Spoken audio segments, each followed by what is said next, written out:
भूपेंद्र सिंह हुड्डा जी, जयप्रकाश जी, stage पे Congress party के वरिष्ठ नेता,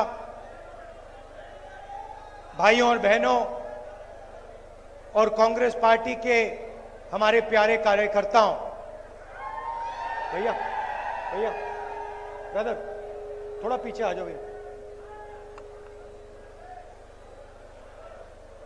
नॉर्मली आमतौर से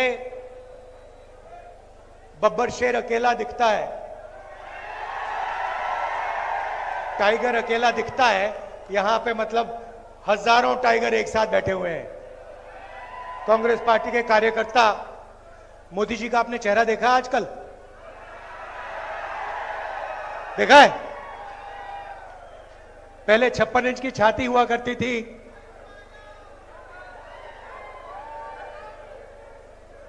अब पहले 56 इंच की छाती, अब कहते भैया मैं नॉन बायोलॉजिकल हूं, मेरा तो सीधा भगवान से रिश्ता है, डायरेक्ट कनेक्शन है।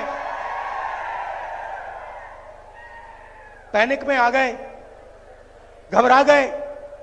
जब आदमी घबराता है, उल्टी सीधी बात बोलता है। हिंदुस्तान के प्रधानमंत्री सबको कह रहे हैं कि भैया आप लोग बायोलॉजिकल, पूरा Hindustan biological, Narendra Modi non biological. आप लोग एक दूसरे से बात करो, नरेंद्र मोदी सीधे भगवान से बात करेंगे।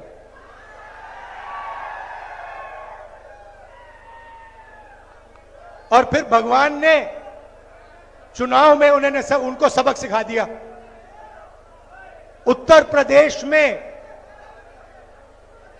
अवधेश सिंह ने अयोध्या में बीजेपी के कार्यकर्ता को हराया है। रियलिटी है। कुछ दिन पहले मैं अमेरिका गया, वहां बड़ा शहर है डैलस। जानते हो डैलस? नाम सुना है आपने? सुना है? डैलस सुना है? क्यों सुना है? मैं बताऊं, क्योंकि हरियाणा से हजारों युवा यहां से भागकर डैलस जाते हैं, अमेरिका जाते हैं। हरियाणा में उनको रोजगार नहीं मिल सकता, हरियाणा में उनका भविष्य नहीं है। इसलिए ये सारे के सारे 15-20 हजार हरियाणा के युवा हिंदुस्तान से गए, टर्की गए, टर्की से कजाकिस्तान, कजाकिस्तान से साउथ अमेरिका, साउथ अमेरिका का पूरा चक्कर काटा, उसके बाद पनामा के जंगल से निकलते हुए अमेरिका गए। यहां उनको कुछ है नहीं, कुछ कर नहीं सकते यहां। जब मैं वहां पहुंचा, हमारे एक कार्यकर्ता ने मुझे कहा कि देखिए आप राहुल जी, जो हरियाणा से यहां लोग आए हैं, अलग अलग डिस्ट्रिक्ट से आते हैं, उनसे मिलिए आप। मैंने सोचा अच्छा आइडिया है, देखता हूं हरियाणा से जो लोग, भैया ध्यान से, आपको नहीं गिरना है, बीजेपी को गिराना है।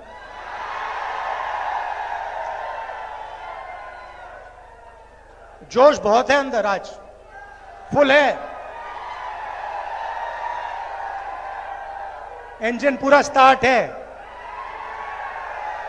तो मैंने कहा चलो जाके मिलते हैं।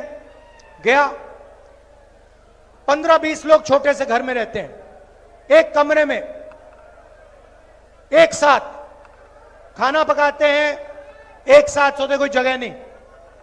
यहां से दौड़कर गए, भाग कर गए। उन्होंने मुझे बताया कि राहुल जी, समुद्र में हम गए छोटी सी बोट में, पता नहीं था क्या होगा, डूब जाएंगे, मर जाएंगे। हमारे मित्र मरे।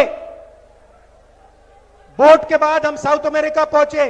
साउथ अमेरिका के बाद माफियाज ने हमें पकड़ना शुरू किया। रोड पे रोकते थे, पिस्तौल निकालते थे, कहते थे पैसा दो। हमारा सारा पैसा लूट लिया। जंगल से हम निकले, पनामा के जंगल से हम निकले। हमने अपने दोस्तों को मरते हुए देखा अपनी आंखों से, उनकी लाशें देखी हैं, उन्होंने वीडियो भी दिखाई मुझे। कि ये देखिए, हम नाव से ऐसे गए, हम जंगलों में ऐसे गए। मैंने उनसे पूछा, भाई एक बात बताओ, यहां से आप अमेरिका गए, कितने पैसे लगे? कहते हैं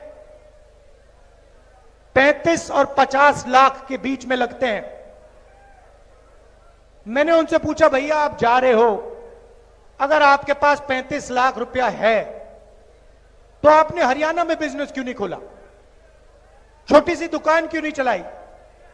कहते राहुल जी, हरियाणा में आज 35 लाख 50 लाख के साथ भी बिजनेस नहीं खोला जा सकता है। हरियाणा में सिर्फ बेरोजगारी है और महंगाई है। यहां पे अगर कोई युवा सपना देखना चाहता है तो सिर्फ अमेरिका का सपना देख सकता है, और कोई सपना बचा ही नहीं। उन्होंने मुझे बताया। मैंने उनसे पूछा, भैया बताओ, ये 35 लाख 50 लाख रुपए आपने लिए, कहां से लिए? आधों ने कहा, राहुल जी हमने अपनी जमीन बेची। दूसरों ने कहा, हमने कर्जा लिया। किस रेट पे कर्जा लिया? 2% महीने का, 24% पर हमने कर्जा लिया। मैं सोच रहा था, हरियाणा के युवाओं के लिए बैंक के दरवाजे बंद, छोटे दुकानदारों के लिए, स्मॉल एंड मीडियम मैन्युफैक्चरर्स के लिए बैंक के दरवाजे बंद, अदानी के लिए बैंक का दरवाजा खुला। आपका कर्जा माफ नहीं हो सकता। वो जो अमेरिका गए हैं उनका कर्जा माफ कभी नहीं होगा, मगर अदानी जैसे लोगों का 16 लाख करोड़ रुपए कर्जा माफ हो सकता है।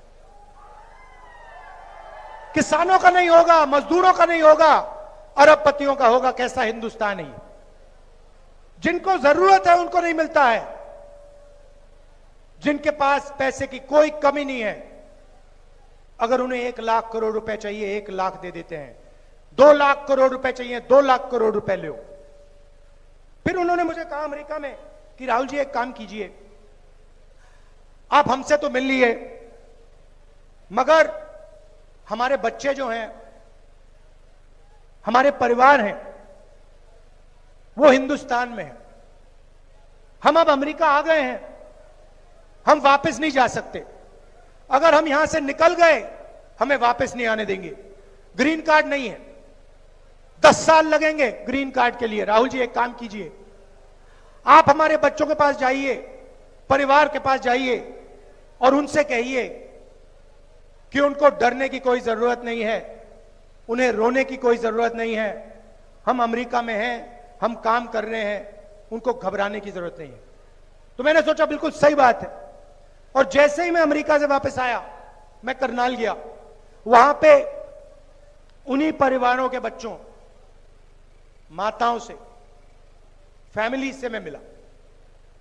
तो आप सोचिए, एक तरफ अमेरिका में 10-15 लोग, युवा, हरियाणा के युवा बैठे, कंप्यूटर में उनका चेहरा। दूसरी तरफ हम करनाल में, हमारे साथ उन युवाओं के परिवार, छोटे छोटे बच्चे, माताएं, भाई बहन, सब एक साथ। और फिर मैंने इनसे बात शुरू की। बातचीत चल रही थी। एक मां ने मुझे कहा, राहुल जी मेरे बेटे का एक्सीडेंट हो गया, मुझे नहीं मालूम कि मैं उसे अब कभी देखूंगी। बच्चे से मैं मिला था, एक्सीडेंट हुआ, किसी ने गाड़ी मार दी, पूरी पेट की सर्जरी हुई, चल नहीं पाता है, अकेला ट्रेलर में सोता है। उसकी मैंने फोटो देखी ट्रेलर की, कुछ नहीं है उसके पास, और उसको आकर लोग पीटते हैं। रात को आकर उसकी पिटाई होती है। उसकी मां मुझे कहती है, मैं नहीं जानती कि मैं कभी उसको देख पाऊंगी। बात चल रही है और एक बच्चा छोटा सा,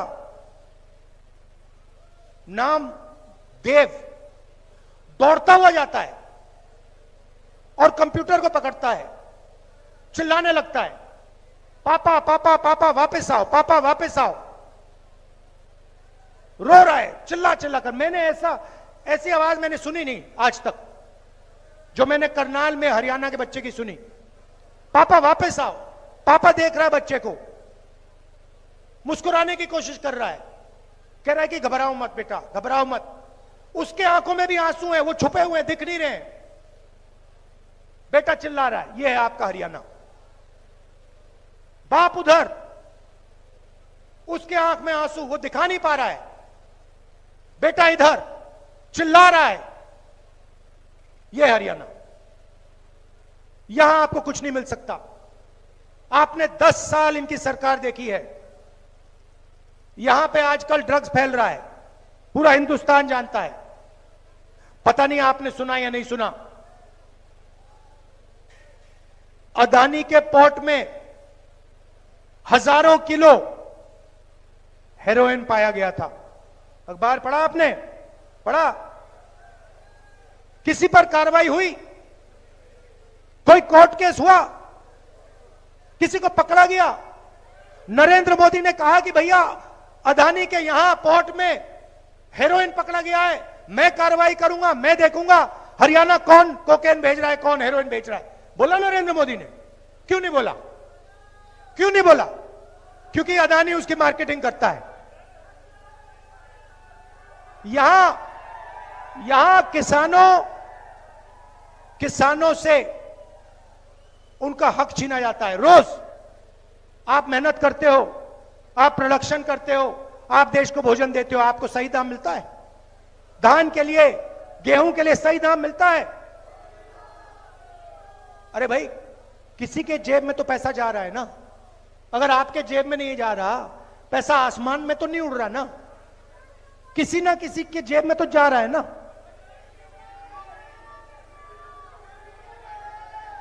स्टोरेज टर्मिनल उसके, कोल्ड चेन उसकी, अंबानी के डिपार्टमेंट स्टोर, या भैया आपके जेब में पैसा आएगा या फिर अदानी अंबानी के जेब में पैसा जाएगा। सीधी सी बात है। इसलिए हमने निर्णय लिया है कि सरकार आने के एकदम बाद आपको हम यही एमएसपी दे देंगे, मिनिमम सपोर्ट प्राइस। मैं ये क्यों बोल रहा हूं? वो जो बच्चा है ना देव, मैं उसके आंसू हमेशा के लिए हटाना चाहता हूं। मैं नहीं चाहता हूं कि देव जैसे लाखों बच्चे हरियाणा में हर सुबह उठें, पापा की याद करें और रोएं। मैं ऐसा हरियाणा नहीं चाहता हूं। हम ये नहीं चलने देंगे, ये नहीं होने देंगे। और ये सिर्फ मैं एक बच्चे की बात नहीं कर रहा हूं। जब किसान से उसका धन छीना जाता है, उसके आंसू नहीं दिखते, क्योंकि खुल को रो नहीं सकता, मर जाएगा, इंसेक्टिसाइड पी जाएगा हिंदुस्तान का किसान, मगर आंसू नहीं निकलेंगे। यह सच्चाई है। हरियाणा के किसान को मैं जानता हूं, आपके साथ मैंने खेती की है हरियाणा में, मैंने देखा है क्या हो रहा है। हरियाणा का किसान नहीं रो सकता है, छुपाने पड़ते हैं आंसू, बच्चे रोते हैं, भूख लगती है, बच्चे रोते हैं। ऐसा हमें नहीं चाहिए हरियाणा। और जहां भी देखो उन्हीं लोगों को फायदा होता है। एयरपोर्ट देखो, अदानी, बंबई का एयरपोर्ट, लखनऊ का एयरपोर्ट, सारे के सारे एयरपोर्ट अदानी। मोबाइल फोन चलाओ, अंबानी। पोर्ट्स को देखो, अदानी। अब ये खेती में आना चाह रहे हैं। ये जो काले कानून है इन्हीं दोनों के लिए बनाए गए हैं। गलतफहमी में मत होइए। जीएसटी इन दोनों के लिए बनाया गया है, नोटबंदी इन दोनों के लिए बनाया गया है। दो मेन है, इनके पीछे 10-15 और है, अरबपति हैं। जो भी सपना इनको देखना है ये देख सकते हैं। आपने शादी देखी इनकी? शादी देखी अंबानी की बेटे की? देखी? करोड़ों रुपए ऐसे ही फेंको। कोई अमेरिका से आके डांस कर रहा है, कोई बॉलीवुड से आके नाच गाना चल रहा है, हिंदुस्तान देख रहा है, देखता जा रहा है। अयोध्या में वो हारे क्यों? अयोध्या में मंदिर खोला, वहां अदानी दिखे, अंबानी दिखे, अमिताभ बच्चन दिखे, बॉलीवुड पूरा दिख गया, मगर गरीब किसान एक नहीं दिखा आपको वहां पे। हिंदू सच है, इसीलिए तो अवधेश ने इनको पटका है। अवधेश वो है वहां का एमपी, अवधेश कुमार, जो अयोध्या में जीता है। इसीलिए तो जीता है कि पूरा हिंदुस्तान देख रहा है, भैया आपने राम मंदिर खोला, सबसे पहले आपने राष्ट्रपति से कहा कि भैया आप आदिवासी हो, आप तो अंदर आ ही नहीं सकती, अलाउ नहीं है आपको। उसके बाद अमिताभ बच्चन को बुला लिया, अदानी को बुला लिया, अंबानी को बुला लिया, किसी एक मजदूर को नहीं आने दिया। आपने किसी बढ़ई को देखा, किसान को देखा, मजदूर को देखा? कोई नहीं। डांस गाना चल रहा है, प्रेस वाले हाय हाय हाय कर रहे हैं, नाच गाना चल रहा है, डांस चल रहा है, पूरा हिंदुस्तान डांस कर रहा है।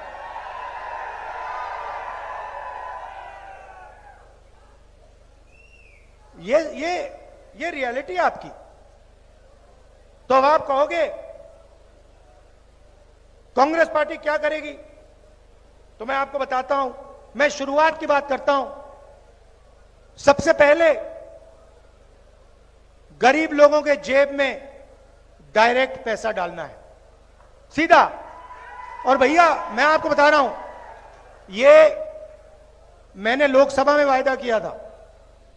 मैंने वायदा किया था कि हर गरीब परिवार के बैंक अकाउंट में, सुनो, हर गरीब परिवार के बैंक अकाउंट में मैं और कांग्रेस पार्टी इंडिया गठबंधन 1 लाख रुपए साल के अंदर डालने जा रही है। ये हमने कहा था, ये मैं छोड़ूंगा नहीं, आज नहीं तो कल।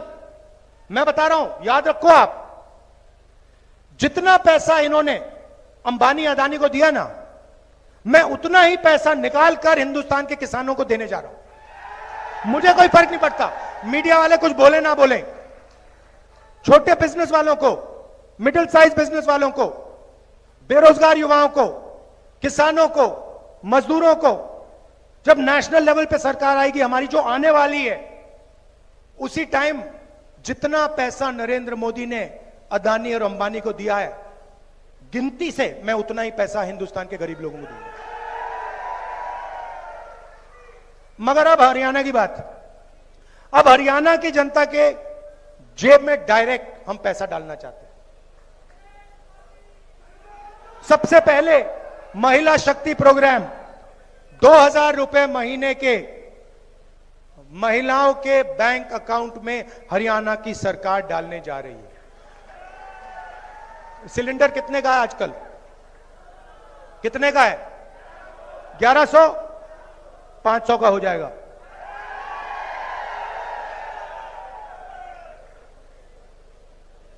पुरानी पेंशन स्कीम ये इन्होंने आपसे छीनी, हम ये आपको वापस देने जा रहे हैं। 6000 रुपए बुजुर्ग लोगों को, डिसेबल्ड लोगों को और विधवाओं को 6000 रुपए महीने के। युवाओं को जो सरकार में 2 लाख वैकेंसीज हैं वो हम देने जा रहे हैं।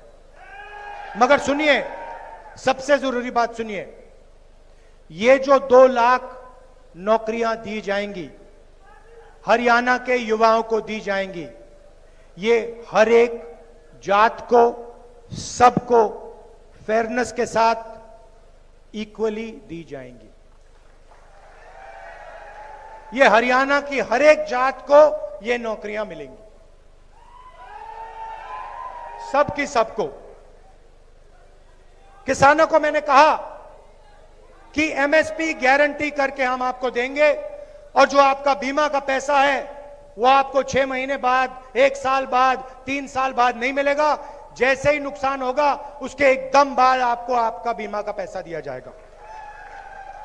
गरीबों को 100 गज का प्लॉट, 3.5 लाख रुपए 2 कमरे के घर के लिए, और 300 यूनिट फ्री में बिजली, 25 लाख रुपए का हेल्थ इंश्योरेंस, जैसे हमने राजस्थान में किया था, हम हरियाणा में करने जा रहे हैं। आखिरी बात मैं आपसे कहना चाहता हूं, लड़ाई कॉन्स्टिट्यूशन को बचाने की है, यह आप समझ लीजिए।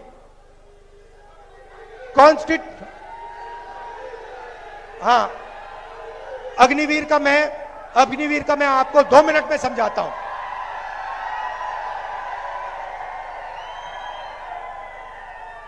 देखिए ना, फिर से मैं देव की बात करता हूं। वो बच्चा जो रो रहा था, वो क्यों रो रहा था?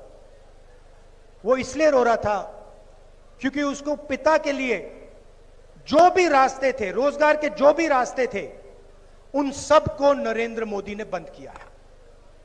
एक के बाद एक जो भी रास्ते देव के पिता के लिए खुले थे, उन सब को नरेंद्र मोदी जी ने, अंबानी ने, अदानी ने और अमित शाह ने बंद किए। सबसे पहला दरवाजा रोजगार का था। छोटे बिजनेसेस चलाने में, एंटरप्रेन्योरशिप करने में, छोटी छोटी फैक्ट्री, मिडिल साइज फैक्ट्री में रोजगार मिलता था। नोटबंदी की, जीएसटी, गलत जीएसटी लागू की और हिंदुस्तान के सारे जो छोटे बिजनेसेस थे खत्म कर दिए। और कोविड के समय अरबपतियों को पैसा दिया, उनको बचा दिया, और जो छोटे छोटे दुकानदार थे, स्मॉल बिजनेस वाले थे, उन सबको खत्म कर दिया, कुछ नहीं दिया उनको। तो रोजगार का रास्ता बंद कर दिया। उसके बाद पब्लिक सेक्टर का रास्ता था देव के पिता के पास, वो पब्लिक सेक्टर में जा सकता था, वो भी बंद कर दिया। कहा नहीं भैया, हम सारा का सारा प्राइवेटाइज कर रहे हैं। सरकार में नौकरी ले सकता था, 2 लाख नौकरियां खुली हैं, वो नहीं दी उसको। और फिर अगर देव के पिता आर्मी में जाना चाहते, कहते कि ठीक है और कुछ बचा नहीं, मैं जाके सेना में जाके हिंदुस्तान की सेवा करता हूं, वो भी रास्ता छीन लिया, अग्निवीर लागू कर दिया और वो भी रास्ता बंद कर दिया। तो इसीलिए वो अमेरिका गया है और इसीलिए उसका बेटा यहां रो रहा है। ये प्लान करके किया गया है, ये गलती से नहीं हुआ है। ये सारे के सारे रास्ते जानबूझ के बंद किए जा रहे हैं। क्यों? क्योंकि अंबानी और अदानी जैसे लोग चाइना का माल हिंदुस्तान में बेचना चाहते हैं। फायदा किसको होगा? चाइना को, चाइना के युवाओं को, अदानी को, अंबानी। और मार्केटिंग किसकी होती है? मोदी। चेन समझो, मोदी जी को बैठा रखा है, प्राइम मिनिस्टर बना दिया। किसने बनाया? मीडिया ने बनाया। 24 घंटा उनका चेहरा दिखा के। मीडिया कौन चलाता है? अंबानी अदानी जैसे लोग। अदानी और अंबानी जैसे लोगों ने मोदी को क्यों बैठाया? क्योंकि वो जानते हैं नरेंद्र मोदी अंबानी और अदानी का काम करेगा। आपने मेरा चेहरा मीडिया पे देखा कभी? मैं दिखता हूं क्या? ना, मैं नहीं दिख सकता, क्योंकि वो जानते हैं जिस दिन ये जाके बैठ गया उस दिन ये गरीबों का काम करेगा, ये सारा का सारा पैसा दूसरी तरफ कर देगा। इसीलिए तो मेरे पीछे पड़े रहते हैं।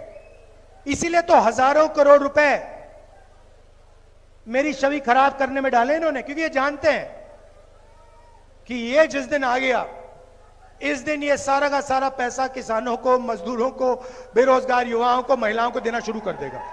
लड़ाई है, लड़ाई है।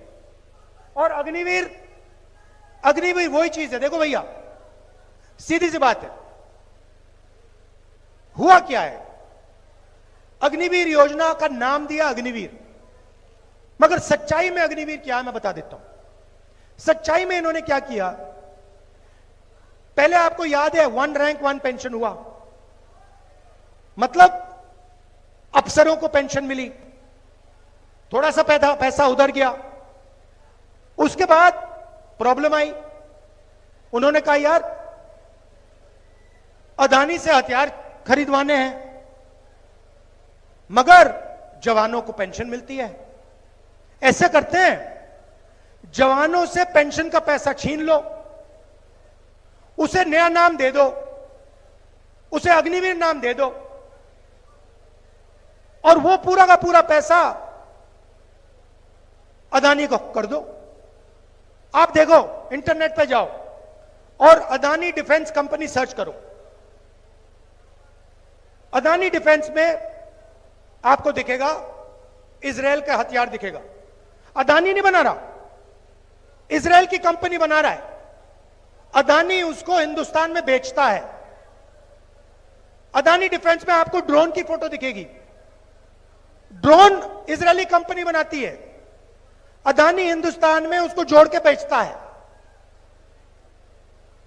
तो हेलीकॉप्टर, हवाई जहाज, ये सब विदेशी कंपनी बनाती है। नरेंद्र मोदी विकसित भारत नाम देता है, मेक इन इंडिया नाम देता है, लेबल अंबानी का, लेबल अदानी का लगता है, और अग्निवीर लागू हो जाता है, जवानों से पेंशन छीन ली जाती है। यह है अग्निवीर की कहानी। तो अब क्या होगा? अब हिंदुस्तान का जवान जाएगा बॉर्डर पे, इस साइड अग्निवीर, इस साइड अग्निवीर, इस साइड अग्निवीर, बीच में एक जवान। और जो अग्निवीर राइफल लिए चाइना के बॉर्डर पे खड़े होंगे, वो देखेंगे, कहेंगे यार हमें ना पेंशन मिलती, हमें ना कैंटीन मिलेगी, हमें ना शहीद का दर्जा मिलेगा, ये जो व्यक्ति खड़ा है इसको मिलेगा, हमें नहीं मिलेगा। आप सोचो हिंदुस्तान की फौज का मोराल का क्या होगा, हिंदुस्तान का जवान क्या सोचेगा। जो पहले सेंटर हुआ करते थे ना, जहां पे आर्मी की टेस्टिंग होती थी, वहां जाके देख लो, खाली पड़े हैं। क्योंकि अग्निवीर जानता है कि ये नाम सिर्फ अग्निवीर है, इसका सच्चा मतलब मेरा जो हक है, हिंदुस्तान के जवान को जो हक है, पेंशन है, कैंटीन है, शहीद का दर्जा है, वो छीन ली गई है, वो चोरी कर ली गई है, और वो अदानी को दी गई है। यह है अग्निवीर का मतलब। और हरियाणा में तो आप इसको बहुत अच्छी तरह समझते हो, आप पॉलिटिकल लोग हो, 1 मिनट में आप देखोगे अग्निवीर, उसका सही मतलब समझ जाओगे, 1 सेकंड में पकड़ लोगे। यह है, इसीलिए सरकार बदलनी है, और एक साथ मिलकर, सबको एक साथ मिलकर, 36 बरादरियों को एक साथ मिलकर 36 बरादरी की सरकार बनानी है। यह मैं आपसे कहना चाहता था। अब कांग्रेस पार्टी के टाइगर, इसके बाद सीधा मैदान में सारे के सारे एमएलए यहां जिताने, अपनी सरकार बनानी है, हरियाणा की सरकार बनानी है। दिल से आपका धन्यवाद। आप जानते हो, जब भी मेरी जरूरत हो, पार्लियामेंट में कुछ बुलवाना हो, लोकसभा में कुछ कहलवाना हो, हरियाणा की कोई भी मदद करवानी हो, मुझे बुलाओ, मैं यहां हाजिर हो जाऊंगा। दिल से आपका धन्यवाद। और याद रखिए, कॉन्स्टिट्यूशन गरीबों की रक्षा करता है। ये आरएसएस वाले लोग कॉन्स्टिट्यूशन को मिटाना चाहते हैं, हटाना चाहते हैं। ये इनका पूरा लक्ष्य यही है कि किसी ना किसी तरह कॉन्स्टिट्यूशन, जिसने हिंदुस्तान के गरीब लोगों को शक्ति दी, जगह दी, ये मिट जाए। कह नहीं सकते, मगर इनका लक्ष्य यही है कि कॉन्स्टिट्यूशन को हटा दो, और जो पहले का सिस्टम था, वो सिस्टम वापस ले आओ। हम कॉन्स्टिट्यूशन की रक्षा करेंगे। अंबेडकर जी का कॉन्स्टिट्यूशन है, गांधी जी का कॉन्स्टिट्यूशन है, हिंदुस्तान के गरीबों का कॉन्स्टिट्यूशन है। इस कॉन्स्टिट्यूशन को कभी नहीं छूने देंगे हम। धन्यवाद। जय हिंद।